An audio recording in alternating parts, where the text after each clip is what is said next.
I was the black sheep who everyone ignored at family gatherings until the day I inherited everything and watched them all come crawling back. For 28 years, I was invisible at every holiday dinner. While my cousins got praised for their mediocre achievements, I could cure cancer, and they'd still ask when I was getting a real job. My Aunt Veronica would literally step around me to hug the person behind me. Uncle Randall would introduce his kids to strangers, but forget I existed entirely. This is my nephew, Theo, the doctor, and my daughter, Ava, the lawyer. He'd beam at dinner parties, his chest puffed with pride. Then his eyes would slide right past me like I was furniture, even though I was standing right there holding a bottle of wine I'd brought as a hostess gift. Always expensive wine because I'd learned early that cheap gifts gave them another reason to dismiss me. My crime? I dropped out of law school during my second year to start a tech company. In their minds, I was a failure who'd thrown away a prestigious career to play with computers.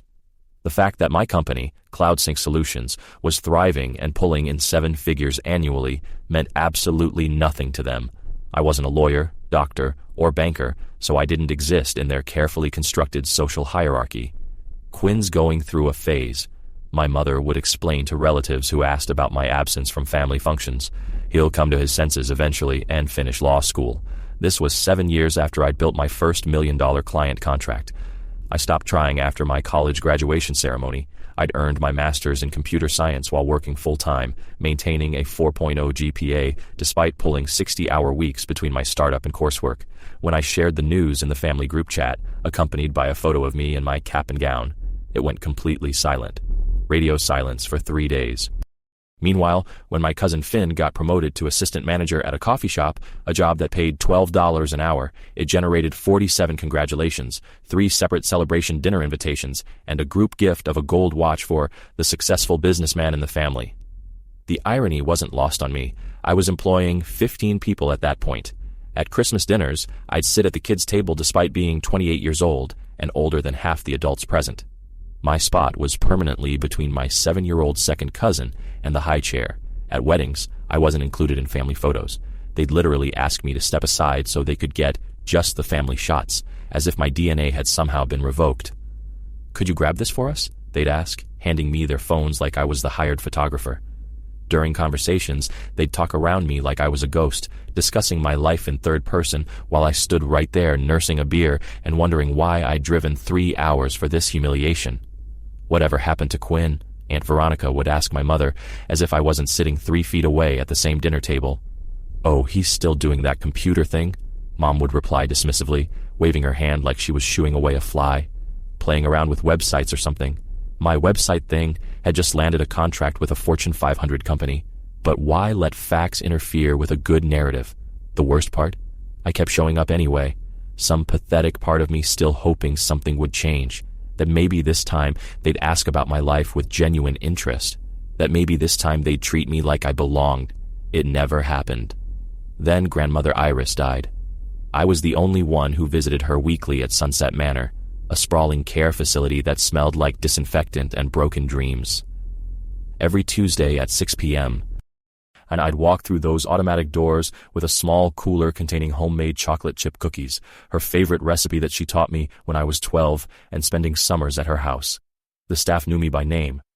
"Quinn's here for Mrs. Patterson," they'd announce over the intercom, and you could hear the genuine warmth in their voices. The nurses would update me on her condition, ask about my business, remember details about my life that my own family had forgotten. Meanwhile, the rest of the family treated Grandmother Iris like a chore to be managed. Aunt Veronica visited twice in 5 years, both times to ask about updating her will. Uncle Randall sent flowers on her birthday, but couldn't remember which grandson was which when she asked about us during their brief phone calls. "Tell me about Quinn's company again," she'd say during our chess games, her weathered hands moving pieces with surprising precision. "The cloud storage thing." And I'd explain it, all the client acquisition strategies, the server infrastructure, the upcoming expansion into mobile applications. Her eyes would light up with genuine interest, asking follow-up questions that showed she was actually listening, actually processing what I was telling her. "You know," she'd say, leaning back in her recliner while I set up the chessboard, "I built the family construction business from nothing back in 1952. Started with your grandfather and a pickup truck. Everyone said a woman couldn't run a construction company." She'd smile, a mischievous glint in her eye. "Proved them wrong, didn't I? Made more money than any of their husbands ever did." These weren't stories she shared with anyone else. During family gatherings, she'd sit quietly in the corner, while everyone else dominated conversations about their achievements. But with me, she'd talk for hours about building the business, about the early struggles, about the satisfaction of proving doubters wrong. "You remind me of myself at your age," she'd tell me, capturing my bishop with her knight. "Too stubborn to quit, too smart to fail." She was sharp as a tack until the very end, remembering intricate details about my business strategies that my own parents had never bothered to learn. When I landed my biggest contract, a 3-year deal worth $2.4 million, she was the only family member who understood what it meant. "That's empire-building money," she'd said, gripping my hand with surprising strength. "Don't let anyone convince you it's not." When she passed, I was the one holding her hand. The rest of the family was at Cousin Theo's engagement party, an event I hadn't been invited to despite living in the same city, and despite the party being held at the country club where I'd helped Theo get his membership through a business connection. I found out about her death through a text message from my mother. "Mom passed this afternoon. Funeral arrangements, TBD." No phone call, no personal conversation, just a group text, like announcing a change in dinner plans. When the lawyer called for the will reading, I almost didn't go another family event where I'd be treated like hired help, expected to sit in the back and keep quiet while the adults handled important business, but something urgent in Attorney Morrison's voice made me change my mind. "Mrs. Patterson specifically requested your presence," he'd said. "She was very clear that you needed to be there." The entire family packed into Morrison & Associates like vultures circling fresh roadkill. The law office was all mahogany and leather, the kind of old-money establishment that made you whisper automatically. Aunt Veronica had even brought a leather portfolio to organize her inheritance documents, complete with color-coded tabs and a calculator for quick math. Uncle Randall was already discussing property tax implications with his wife in hushed tones, wondering aloud whether they should sell the mansion immediately or rent it out for passive income. Cousin Ava was Googling luxury cars on her phone, favoriting BMW and Mercedes models with the assumption that she'd soon have the down payment for any of them. They'd all assumed Grandmother Iris would divide everything equally among her children and grandchildren. The estate was worth nearly $20 million. The sprawling Victorian mansion worth $2.3 million. Diversified investment portfolios worth $4.1 million. And the family construction business worth $12 million and change. Even split 12 ways, everyone would walk away millionaires. I sat in the back corner, invisible as always, watching them count money that wasn't theirs yet, while pretending to care about the woman who died to make it available. Attorney Morrison cleared his throat and began reading in his practiced monotone. "I, Iris Elizabeth Patterson, being of sound mind and body, do hereby declare this to be my last will and testament." Standard legal language followed: revocation of previous wills, appointment of executors, the usual boilerplate that makes lawyers rich and families poor. Then came the meat of it. "To my beloved family, I leave you exactly what you gave me in my final years." Confused murmurs rippled through the room. Aunt Veronica stopped taking notes. Uncle Randall looked up from his tax calculations. "To my daughter Veronica, who visited me twice in 5 years and forgot my last 3 birthdays, I leave my disappointment and best wishes for your future endeavors." The room went dead silent. You could hear the air conditioning humming, the secretary typing in the next office, the distant sound of traffic from the street below. "To my son Randall, who sent flowers once a year, but couldn't remember which grandchildren belonged to which parents during our phone conversations, I leave my profound sadness at your choices, and hope that you'll learn the value of presence over presents." Uncle Randall started to object, but Morrison held up a hand. "To my grandchildren, Theo, Ava, Finn, and others who inherited their parents' priorities, I leave the same attention and care you showed me, which is to say none whatsoever." The silence was deafening now. Several family members were openly gaping. To my grandson Quinn, who held my hand every Tuesday for 6 years, who remembered my birthday with homemade cookies, who listened to my stories and shared his dreams, who was the only one who truly knew me as a person rather than a bank account, I leave everything else. My stomach dropped through the floor. Everything else meant the mansion, the portfolios, the construction business, everything they'd been mentally dividing among themselves for the past hour. "Furthermore," Morrison continued, "I have prepared individual letters for family members to be distributed at my discretion." He handed me a thick envelope marked "For Quinn's Eyes Only" in Grandmother Iris's distinctive handwriting. Inside was a note that made my hands shake. "My dear Quinn, if you're reading this, then my funeral is over, and the vultures have gathered to pick over my bones. I'm sure they're surprised by my decisions, but you shouldn't be. I've been watching this family for 93 years. and I know exactly who everyone really is. You were the only one who saw me as a person worth knowing. While they saw dollar signs, you saw a grandmother. While they calculated inheritance splits, you brought me cookies and asked about my childhood. They'll come for you now. They'll try every manipulation, every guilt trip, every sob story in the book. They'll claim family loyalty while demonstrating none themselves. They'll promise change while learning nothing from their mistakes. Be ready. I've also left specific instructions with Morrison about any attempts to contest this will. Let's just say I've been documenting their absence for years. You built something beautiful from nothing, just like I did. Don't let them tear it down. All my love, Grandmother Iris. P.S. The construction business books are in the basement safe. The combination is your birthday in reverse. I think you'll find some interesting reading about certain family members' business loans that were never repaid. The room exploded. This is ridiculous, Aunt Veronica shrieked, her carefully maintained composure cracking like old paint. Mother was clearly not in her right mind. We'll contest this, Uncle Randall declared, his face turning an alarming shade of red. This is elder abuse, pure and simple. Cousin Theo was frantically texting someone, probably his lawyer friend from law school. Ava was crying actual tears, which was impressive since I'd never seen her cry over anything that didn't directly affect her bank balance. Through all the chaos, Attorney Morrison sat calmly, letting them exhaust themselves with threats and accusations. Finally, when the shouting died down, he spoke. Mrs. Patterson anticipated this reaction. She's prepared additional documentation. He opened a file folder and spread its contents across his desk. Medical evaluations, cognitive assessments, psychiatric consultations. Your mother underwent extensive mental competency testing over the past 6 months. Every evaluation confirms that she was of completely sound mind when she made these decisions. She also requested that I inform you of the following. He put on his reading glasses. Any attempt to contest this shall result in the immediate release of certain family financial records that Mrs. Patterson maintained over the years. These include documentation of unpaid loans, questionable business practices, and tax irregularities that might interest the Internal Revenue Service. The room went silent again, but this was a different kind of silence. The silence of people realizing they'd been outmaneuvered by someone they'd underestimated. Aunt Veronica's face had gone from white to green. Uncle Randall was sweating, despite the air conditioning. She wouldn't have, Veronica whispered. She was a businesswoman for 70 years, Morrison replied. She kept excellent records, and just like that, the fight went out of them. Not because they accepted the will's fairness, but because they'd been caught red-handed in schemes I was only beginning to understand. I walked out of that office in a daze, clutching documents that made me one of the wealthiest people in the state, carrying secrets that could destroy the family members who had spent decades destroying my self-worth. The phone calls started before I made it to my car. Within an hour, my phone exploded with messages, text after text from people who hadn't spoken to me in months. Aunt Veronica, Quinn, honey, we need to talk. Family dinner tonight at my house, 7 p.m. sharp. Uncle Randall, hey buddy, haven't heard from you in ages. Want to grab coffee tomorrow? My treat.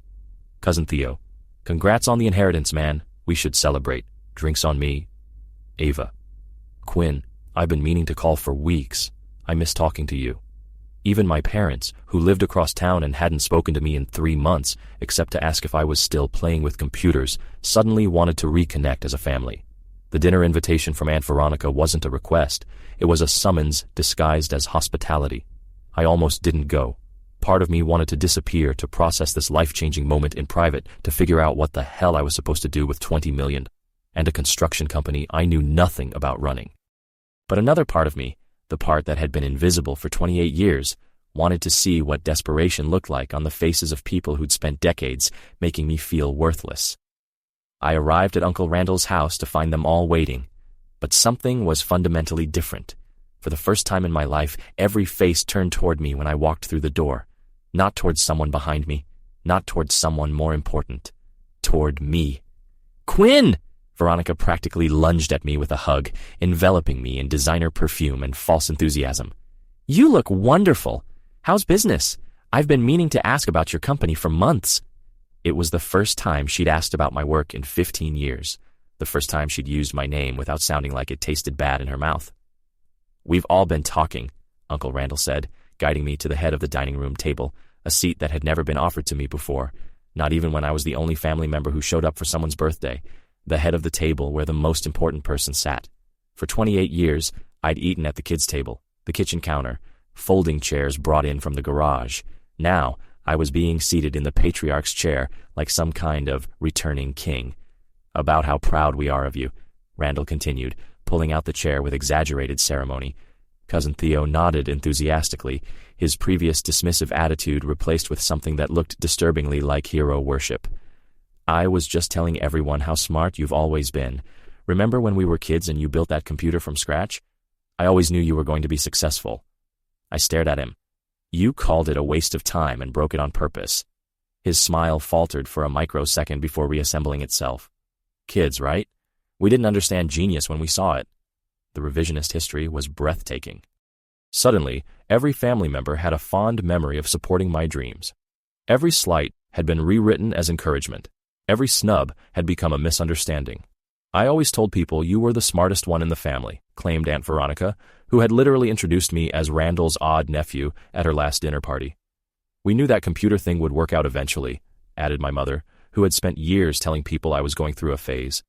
The conversation continued like this for an hour, a complete rewriting of 28 years of family history, presented with straight faces and earnest voices.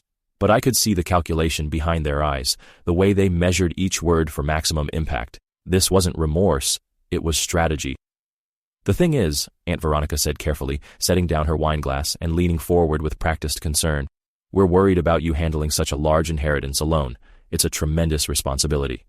"Overwhelming," agreed Uncle Randall. "Life-changing money requires careful management." "We want to help," added Theo. "Families should stick together, especially during big transitions like this." Cousin Ava, who had been quiet up to this point, pulled out a folder that looked suspiciously prepared in advance. "Maybe we could form a family trust," she suggested, spreading documents across the table. "Pool the inheritance for everyone's benefit, share the responsibility and the rewards." There it was, the real reason for this sudden family reunion. They'd spent the afternoon with lawyers and financial advisors, figuring out how to get their hands on money that legally belonged to me. The family trust idea was probably Uncle Randall's.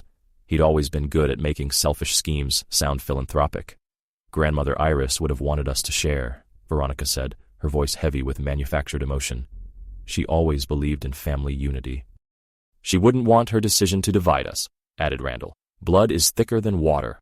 I almost laughed. These people who had ignored their own mother for years were now claiming to know what she would have wanted. "You're absolutely right," I said finally. "Money shouldn't divide families." Their faces lit up with relief. Victory was within reach. "In fact," I continued, "I've learned so much about family this week." I pulled out my phone and opened a voice memo app that I'd been using for years to record conversations, originally just to review later and figure out what I was doing wrong in social situations. Turns out I wasn't doing anything wrong at all. For instance, I learned that Aunt Veronica called me a basement-dwelling loser who'll never amount to anything, just last Christmas. Would you like to hear the recording? Her face went pale. The wineglass slipped from her hand, shattering on the hardwood floor. Or Uncle Randall's theory that I'm probably autistic because I don't understand social cues and can't take a hint. I have that one too. He started to stammer, his confident demeanor cracking like ice in spring. My personal favorite is Cousin Ava, explaining to her sorority sisters why she doesn't include me in family photos.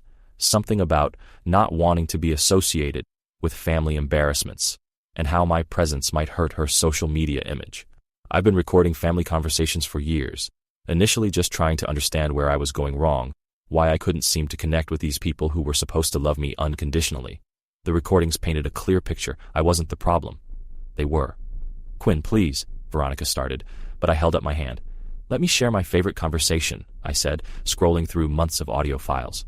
"This is from Easter dinner this year. You might remember, Veronica. You were explaining to Mom why I shouldn't be invited to family events anymore." I pressed play. Veronica's voice filled the room crystal clear through my phone speaker. "He's just so awkward and honestly a little pathetic. Still playing with computers at his age. Theo's a doctor. Ava's a lawyer. Finn's moving up in management.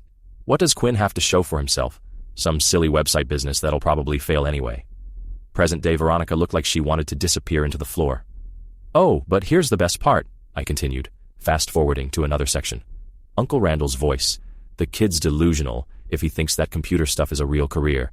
When he comes crawling back to reality, maybe I'll throw him some construction work. Manual labor might teach him some humility." The silence in the room was deafening. For 6 years, I said quietly. I watched Grandmother Iris ask where everyone was. Every Tuesday, she'd look toward the door around dinner time, hoping one of you would visit. She'd save newspaper clippings about your achievements, wanting to feel connected to her family. Cousin Theo shifted uncomfortably in his chair. She'd ask me to show her your Facebook photos on my phone because she missed you. She worried she'd done something wrong, that somehow she'd failed as a grandmother. I stood up from the head of the table, this symbolic seat they'd given me as a prop in their manipulation play. I told her, "You were all just busy," I continued. "I made excuses for you because I didn't want her to feel abandoned." But she knew. She was 93, not stupid. "Quinn, please," Veronica started again. She knew that her own children visited twice in 5 years. She knew that her grandchildren couldn't remember her birthday. She knew that the only time anyone called was to ask about inheritance or to update her will. I walked toward the door, their eyes following me like I was a departing deity. You want to know what Grandmother Iris really wanted? She wanted her family to visit her, to call her, to remember her birthday, to treat her grandson me with basic human decency. "We made mistakes," Uncle Randall said desperately, "but we can change. We're family." "You're absolutely right," I said, pausing at the threshold. "We are family, and I'm giving you exactly what you gave me all these years." I looked each of them in the eye. Nothing. The aftermath was swift and brutal. The calls started immediately, then the emails, then the lawyers. They tried everything to get their hands on the inheritance. First came the emotional appeals, tearful voicemails about family bonds and second chances. Then came the guilt trips, accusations that I was dishonoring Grandmother Iris's memory by being vindictive. When emotional manipulation failed, they escalated to legal challenges. They tried to contest the will, claiming Grandmother Iris was mentally incompetent when she made her decisions. Their case fell apart within a week when my lawyer produced 6 years of video evidence showing her sharp mind and clear reasoning footage I'd taken during our chess games and conversations, originally just to preserve memories of our time together. The recordings of her explaining her decision to disinherit them certainly didn't help their case. Grandmother Iris had been methodical about documenting her reasoning, and her words were devastating in their clarity. Quinn was the only one who treated me like a person, instead of a bank account. He earned this inheritance through 6 years of genuine care and attention. The others can earn their way in life like he did. Next, they tried to claim I'd manipulated her, that somehow I'd used undue influence to turn her against her own children. That strategy collapsed when the nursing home staff testified about my weekly visits and the family's complete absence. The head nurse's testimony was particularly damning. In 6 years, Mr. Quinn never missed a Tuesday visit. Mrs. Patterson would start getting excited on Monday evenings, asking staff if we thought Quinn would bring cookies this week. The rest of the family, we might see them twice a year, usually around Christmas or when they needed something signed. 3 months after the will reading, the legal challenges were exhausted. The inheritance was officially, irrevocably mine. That's when the real consequences began. Aunt Veronica lost her house. She'd been living beyond her means for years, maxing out credit cards and taking out loans against her expected inheritance. When the estate money didn't materialize, the bills came due all at once. The foreclosure notice was posted on a Tuesday, the same day of the week I used to visit Grandmother Iris. Uncle Randall's restaurant went under next. He'd expanded too aggressively, counting on inheritance money to cover the debt. Without that safety net, the business collapsed in spectacular fashion. The health department found violations during the final inspection, and local newspapers covered the closure with headlines like, "Family Restaurant Serves Final Meal." Cousin Theo had to move back in with his parents after his engagement fell apart. Turns out his fiancée had been more interested in his family's wealth than his pediatric residency salary. When she learned about the will, she returned the ring and moved in with a cardiologist whose family owned actual assets. The family had been living beyond their means for years, banking on their inheritance to solve their financial problems. Without that expected windfall, their house of cards collapsed spectacularly. My parents made one last desperate attempt at reconciliation. 6 months later, they showed up at my office, the sleek downtown space I'd leased after moving my company out of my home garage, with tears in their eyes and rehearsed speeches about family healing. "We love you," Mom said, her voice trembling with either genuine emotion or practiced manipulation. "Money doesn't matter. We just want our son back." "That's beautiful," I replied, not looking up from the financial report spread across my desk. "Where was that love when I graduated college? When I started my business? When I needed emotional support during my divorce?" Dad cleared his throat, straightening his tie like he was preparing for a business presentation. "We weren't perfect parents, Quinn, But we can start over. Family is forever. You're right, I said, finally meeting his eyes. You can start over, just like I did when I stopped expecting anything from this family. I opened my desk drawer and pulled out a check I'd prepared weeks earlier, knowing this conversation was inevitable. That's what you spent on my birthday gifts over the past decade combined, I said, handing him a check for $500. Consider us even. The look on their faces was priceless, a mixture of shock, hurt, and the dawning realization that their son was no longer the pushover they'd raised. A year later, I ran into Cousin Ava at a coffee shop downtown. She looked terrible, exhausted, stressed, wearing clothes that had seen better days. Gone were the designer handbags and manicured nails. She was working 3 jobs to pay off credit card debt, living in a studio apartment that cost more than she could afford. Quinn, she said quietly when she spotted me in line. I know I don't deserve to ask, but could we talk? Really talk? I studied her face, looking for the manipulation I'd grown accustomed to, the calculated expressions that had defined every family interaction for the past 28 years. Instead, I saw something I'd never seen before, genuine remorse. I've been thinking about what you said that night, she continued, her voice barely above a whisper. About how we treated you, about how we treated Grandma Iris. You were right about everything. She started crying, not the performative tears she'd shed during the will reading, but real ugly crying that made other customers stare. I've been so angry at you for not sharing the inheritance, she said. But the truth is, I'm angry at myself. We all are. We knew we were awful to you, and we did it anyway. Why? I asked, genuinely curious after all these years. Because it was easier than admitting we were jealous, she said, wiping her nose with a coffee shop napkin. You were always the smartest, the most driven, the most genuine. You built something real while we coasted on family connections and expectations. And instead of celebrating that, we punished you for it. For the first time in my life, a family member was taking real accountability, not deflecting blame, not making excuses, not trying to minimize their actions, just honest, painful truth. I don't expect forgiveness, she said, and I'm not asking for money. I just wanted you to know that some of us finally understand what we lost. I bought her coffee, a small gesture, but one that felt significant. We sat in a corner booth for 2 hours while she told me about losing her law firm job, about the debt she'd accumulated trying to maintain a lifestyle her actual income couldn't support, about the friends who disappeared when her circumstances changed. I'm learning what you knew all along, she said, that the only things worth having are the things you earn yourself. 6 months later, Ava was the only family member I invited to my wedding. She didn't ask for anything except the chance to be a real cousin. She helped plan the reception, gave a speech about how proud she was of the man I'd become despite the family's treatment, and never once mentioned money or inheritance or the past. The rest of the family saw the wedding photos on social media. Uncle Randall commented with congratulations and a subtle hint about his ongoing financial struggles. I deleted the comment without responding.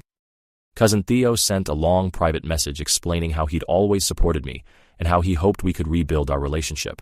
I read it once and archived it without reply. My parents didn't reach out at all, which was probably for the best. 3 years later, I'm running a non-profit foundation in Grandmother Iris's name, funding technology education for underprivileged kids who remind me of myself at that age, smart, driven, but lacking family support and financial resources. The construction business has expanded into 3 new markets under professional management. I kept it running not because I needed the money, but because Grandmother Iris had built it from nothing, and I refused to let her life's work die with her. The mansion has been converted into a community center that offers after-school programs, job training, and small business development courses. There's a plaque by the front door, Iris Patterson Community Center, where everyone belongs. Sometimes I wonder if I should have been more forgiving, if I should have given them second chances, shared the wealth, tried to rebuild those family relationships. Then I remember Tuesday evenings with Grandmother Iris, holding her hand while she asked why her family had forgotten her, and I know I made the right choice. Some things can't be bought, and forgiveness is one of them. You have to earn it through actions, not words, through consistency, not convenience, through presence, not presence. And after 28 years of being invisible, I finally learned that my presence was a gift, one that had to be deserved, not demanded. The black sheep doesn't always stay in the herd. Sometimes it finds a better flock. Sometimes it starts its own.